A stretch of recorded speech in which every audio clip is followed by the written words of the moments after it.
Cartoon point. आज की कहानी एक साधु और चोर की है।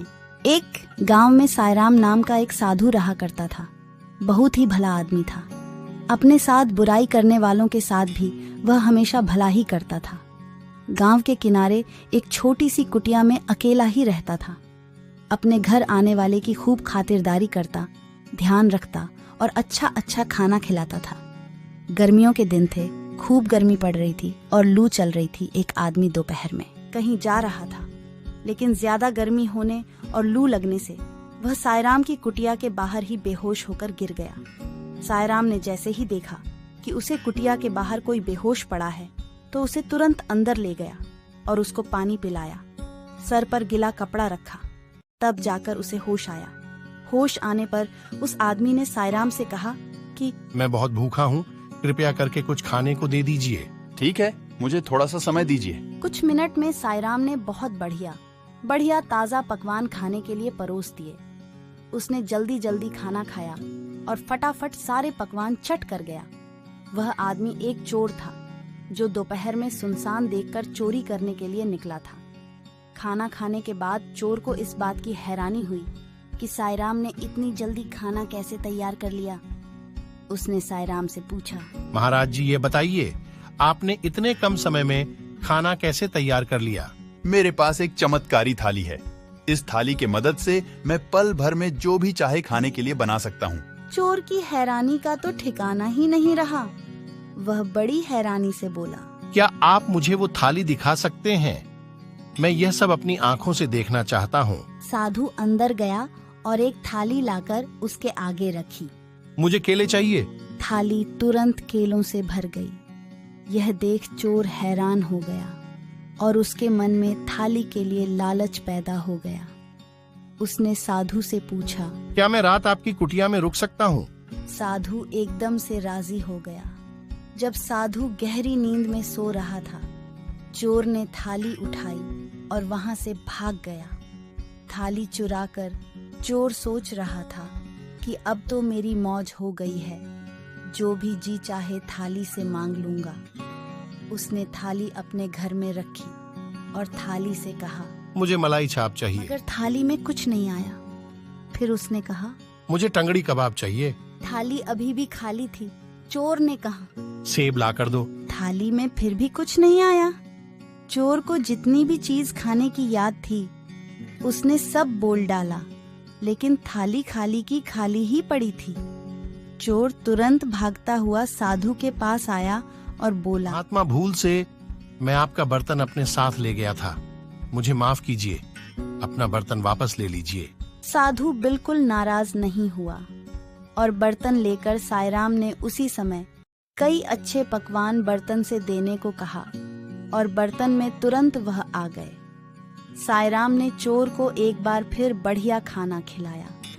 चोर फिर से हैरान हो गया और अपने उत्सुकता को रोक नहीं पाया।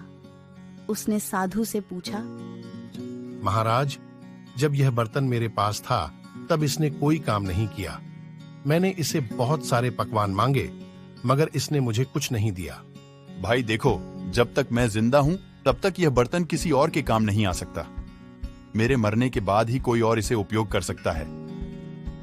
बर्तन के चमत्कार का भेद जानकर चोर मन ही मन बहुत खुश हुआ और सोच रहा था कि अब तो मैं इस महात्मा का खात्मा करके बर्तन का फायदा उठाऊंगा। फिर चोर साधु के घर आया और साथ में घर से खीर बनाकर लाया। वह बोला, महाराज, आपने मेरी इतनी सेवा की है, मुझे 2 बार बहुत लाजवाब स्वादिष्ट पकवान खिलाए, इसलिए मैं भी आपकी कुछ सेवा करना चाहता हूँ। मैं आपके लिए खीर लाया ही, कृपया स्वीकार कर लीजिए। साधु ने बिना किसी संकोच के चोर की दी हुई खीर खाई और चोर को धन्यवाद किया और कहा, तुम्हारी खीर बहुत ही स्वादिष्ट बनी है। साधु इस बात से अनजान थे कि चोर खीर में जहर मिलाकर लाया था। फिर खिलाकर वापस अपने घर चला गया। रात होने पर वापस साधु की कुटिया में आया। थाली को फिर से चुराने के लिए उसे पक्का यकीन था कि जहर से अब तक तो साधु का काम तमाम हो चुका होगा। चोर जैसे ही थाली उठाने गया तो उसे किसी चीज से ठोकर लग गई। आवाज सुनकर सायराम ने आंखें खोली और बोला, कौन है भाई? चोर की हैरानी का तो ठिकाना ही नहीं रहा। वह बड़ी हैरानी से बोला, महाराज आप अभी तक जीवित हैं? क्यों भाई, तुमने कैसे सोच लिया कि मैं जीवित नहीं हूँ? मैंने दोपहर में आपको जो खीर खिलाई थी उसमें बहुत तेज जहर मिला हुआ था। मैं तो यही सोच रहा था कि जहर के असर से आप मर चुके होंगे। देखो भाई, मैं निस्वार्थ भाव से लोगों की खूब सेवा करता हूँ और सच्ची आस्था से भगवान का जप भी करता हूँ, साथ ही योगाभ्यास भी करता हूँ। इसलिए मुझे यह आशीर्वाद प्राप्त है कि कितना भी तेज जहर क्यों ना हो, मैं उसे आसानी से बच सकता हूँ। किसी भी जहर का मुझ पर कोई असर नहीं होता है। महाराज मैं तो आपको मारकर आपकी थाली चुरा कर लाभ लेना चाहता था, लेकिन मेरी यह अच्छा पूरी नहीं हुई। भाई, मैं इसमें क्या कर सकता हूँ? तुम्हारी किस्मत अच्छी नहीं है। बोलो, अगर भूख लगी हो तो खाने का प्रबंध कर दूं। यह सुनकर चोर बड़ा शर्मिंदा हुआ और बोला, महाराज मैं तो आपको धोखे से मारना चाहता था, मगर फिर भी आपने मुझसे नफरत नहीं की। उल्टा आप तो मेरे साथ बहुत अच्छा व्यवहार कर रहे हैं। यह बात मुझे बहुत ही अजीब सी लग रही है। इसमें क्या अजीब बात? अच्छाई करना मेरी आदत है, बुराई करना तुम्हारी आदत है। तुम बुराई करना नहीं छोड़ सकते, मैं अच्छाई करना नहीं छोड़ सकता। तुम अपनी आदत से लाचार हो, मैं अपनी आदत से लाचार हूं।